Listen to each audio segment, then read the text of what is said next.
Ya, Mas Faruk. Ya, harus janji nih, bawalah mertuanya ke sini. Siap. Kasihan, apalagi anak pertama, istrinya tadi. Saya bisa bayangkan itu. Ya.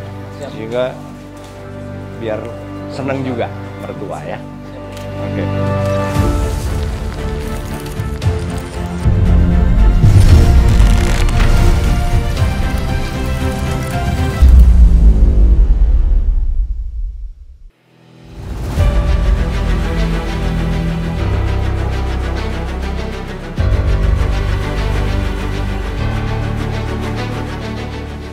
Yang waktu itu istrinya meninggal ada juga kan di sini? Ada ya? Dapat juga di sini. Oh iya. Nama saya Suwardi, pangkat Sersan 1. Saya Abid Dikmaba PK 2015. Oh, Suwardi. Siap. Suwardi dapat di mana? Siap izin Bapak di Mana? nomor 2, Pak. Oh, yang nomor 2. Siap. Nama istri saya almarhumah Gita Sutriani. Usia perkawinan kami baru 1 tahun 25 hari. Waduh. Apa kabar? Siap. Terus anak berapa? Siap belum. Oh, belum, kebetulan belum. Siap. Yang hamil waktu itu bukan sih? Enggak lagi hamil ya? Siap, baru 2 minggu. Tapi sudah mulai hamil waktu itu. Siap. Waduh. Ya saya ikut prihatin. Tapi ya Mas Wardi harus terus ya. Siap. Apalagi sudah dapat rumah. Ya udah ya ajalah mertua ke sini ya untuk supaya mungkin senang, ya kan? Siap. Kirim doa buat. Iya. Siap. Makamnya di mana? Siap di Kota Parepare. Oh, dimakamkan di Parepare waktu itu. Saya mau pulang. Padahal waktu itu kan di sini kan? Siap. Di sini, ini rusun ini. Iya, ini di sini. Posisinya rusun itu di sini.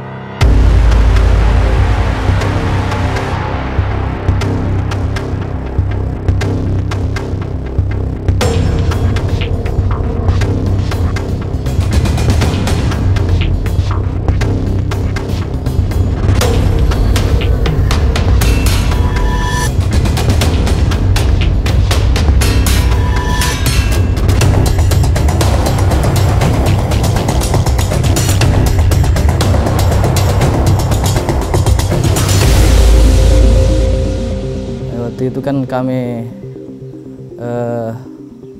awalnya kan gempa pertama itu siang. Jadi sampai malam itu kita waspada untuk gempa susulan. Sampai jam 1 dini hari kami pun masih bersama keliling Kota Mamuju. Itu pun almarhumah yang ingin minta keliling. Tanya mau lihat Kota Mamuju sebelum dia pulang. Anggapan saya itu dia pulang ke kampungnya. Rencana kan besoknya saya mau antar ke orang tuanya untuk apa? Saya singkirkan dulu daerah bencana besoknya. Tapi ya musibah datang jam 2:30 dini hari itu. Pas kami sudah tertidur.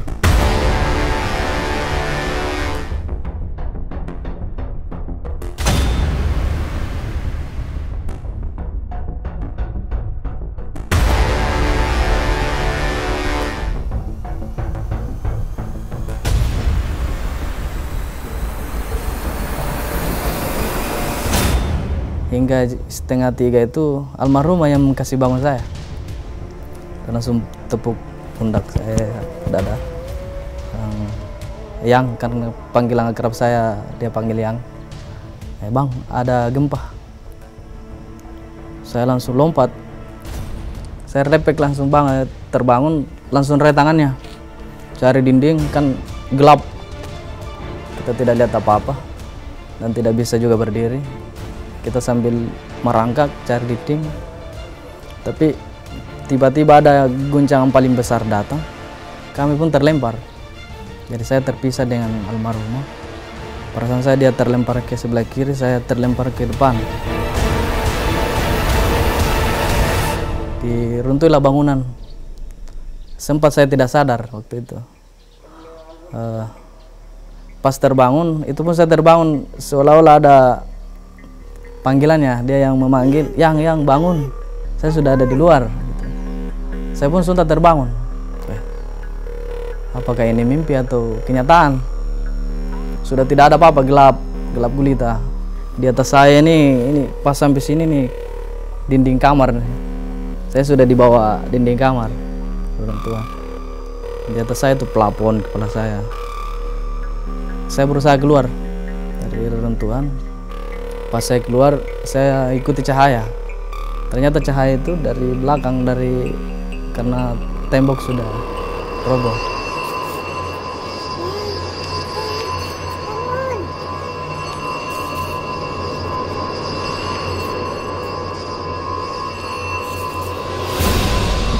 Pas saya keluar, ikuti yang injak-injak tembok, saya sentuhlah lengan kirinya. Di situ saya sempat berpikir, ini rumah siapa nih? Saya lewat rumah siapa? Kan perasaan saya, istri saya ada di luar, dia memanggil-manggil saya. Ternyata saya sempat sadar, dia yang di bawah reruntuhan itu.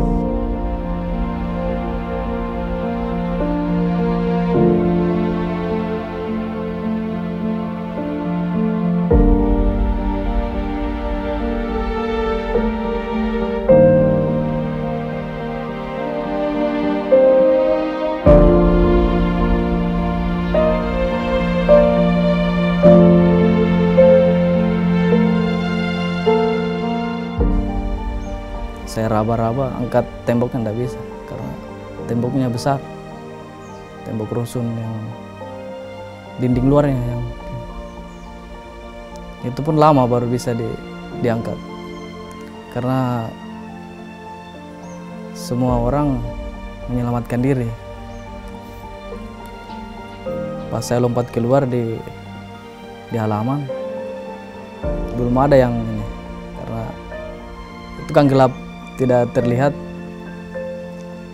Nanti selang sekitar 5 menit 10 menit barulah datang satu persatu untuk bantu angkat. 3 orang 5 orang belum bisa terangkat temboknya, nanti 10 orang lebih baru bisa terangkat. Pas terangkat sudah saya lihat istri saya sudah tidak bisa.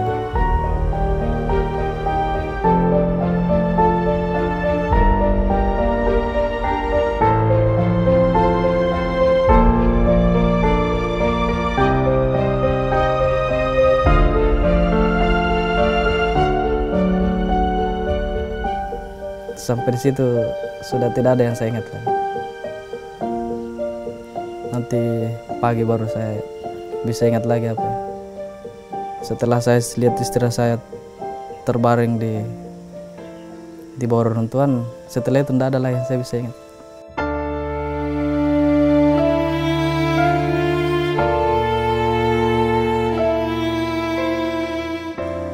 Pagi itu saya sudah ada di klinik, istri saya sudah di atas ya.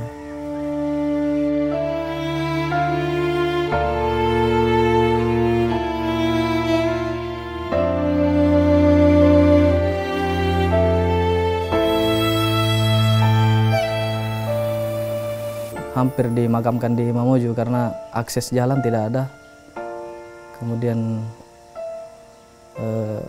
kendaraan juga tidak ada, pesawat juga tidak bisa terbang, kapal juga tidak bisa berlayar.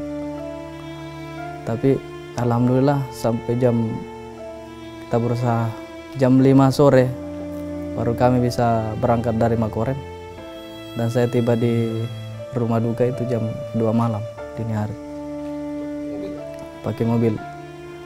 Mobilnya itu 4 kali ganti mobil.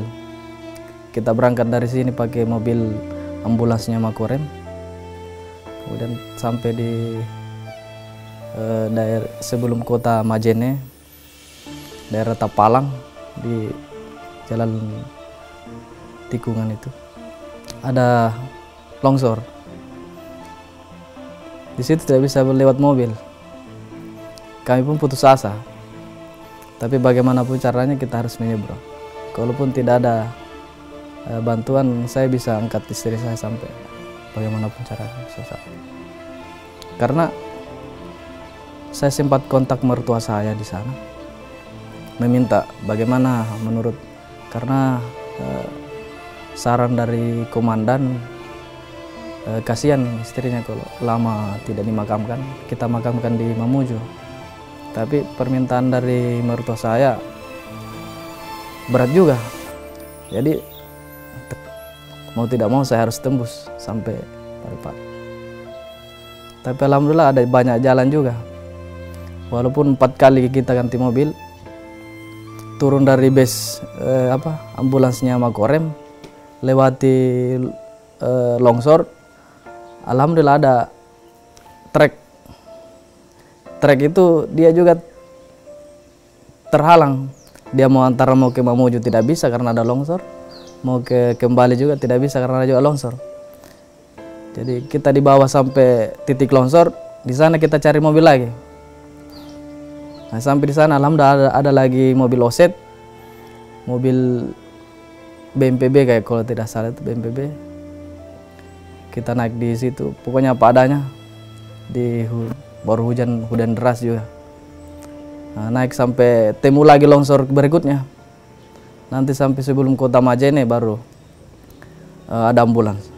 Pokoknya sampai di mana ada ambulans kita ganti lagi ambulans. Akhirnya dapat ambulans di sebelum kota Majene, itu yang membawa kita sampai ke rumah duka. Selamat jalan kekasih, kaulah cinta dalam hidupku. Aku kehilanganmu untuk selama-lamanya. Aku cinta padamu, aku masih menyayangimu, walau di hati saja, untuk selama-lamanya.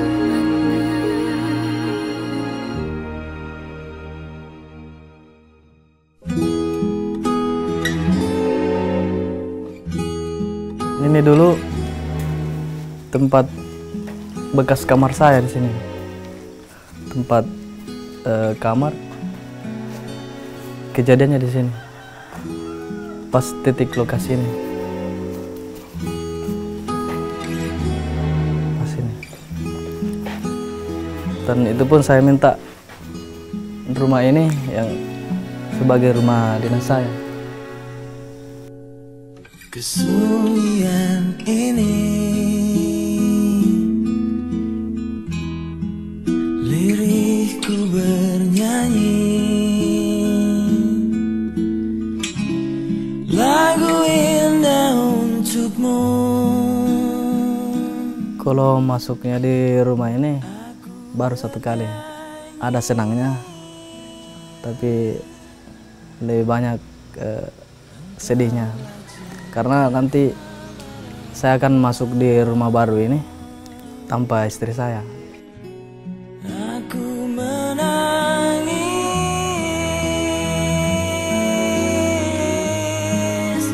mengenangmu, segala tentangmu. Ku memanggilmu dalam hati.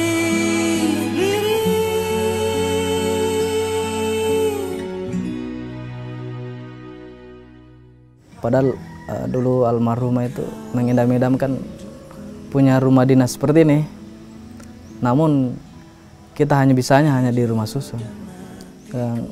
Kan di sini ada rumah susun, ada rumah dinas yang di sebelah sana itu.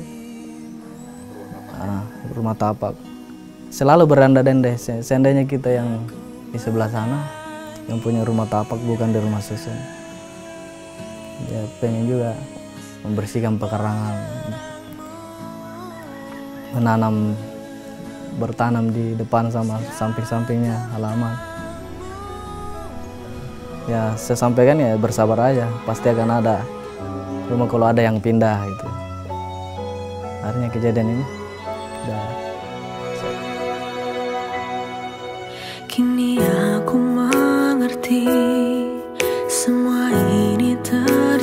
abadi. Tak dipungkiri, hanya kamu yang ku miliki. Bumi di kala sunyi. Kalau ziarahnya setiap libur fakultatif Sabtu Minggu saya ke Parepare. Pasti 1 kali 1 minggu. Karena nanti saya berziarah di makamnya itu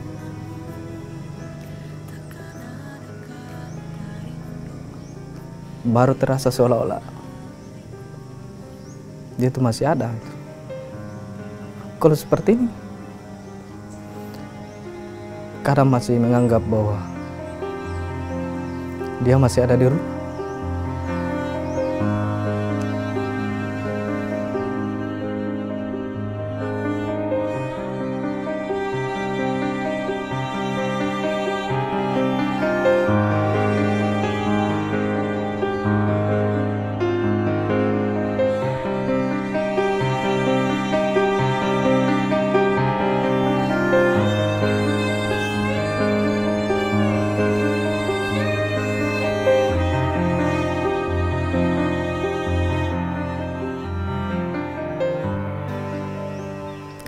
Pasti saya ceritakan bahwa rumah yang kamu idam-idamkan dulu itu sudah dibangun, sudah ada. Saya pun dapat pembagian dari pimpinan, malah diutamakan. Pilih yang mana? Mau rumah yang mana?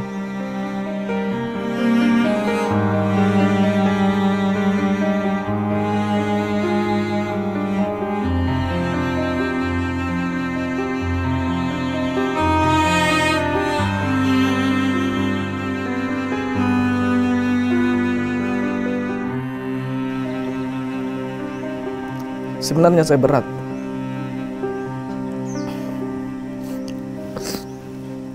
Saya berat ke daerah ini, apalagi masuk. Berat sekali.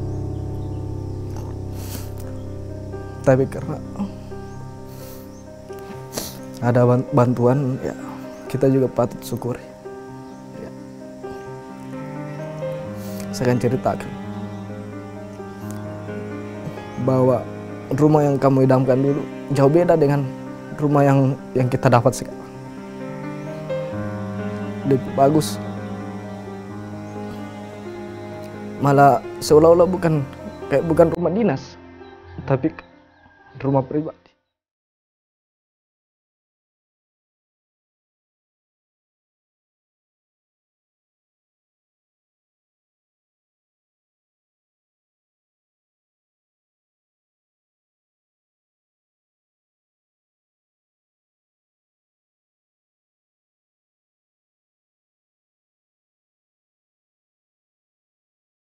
Sini Suwardi, yuk foto yuk. Aduh, tapi janji ya Suwardi ya. Siap. Harus undang lah, kasihan juga. Itu anak keberapa? Anak pertama, Pak. Aduh, anak pertama lagi.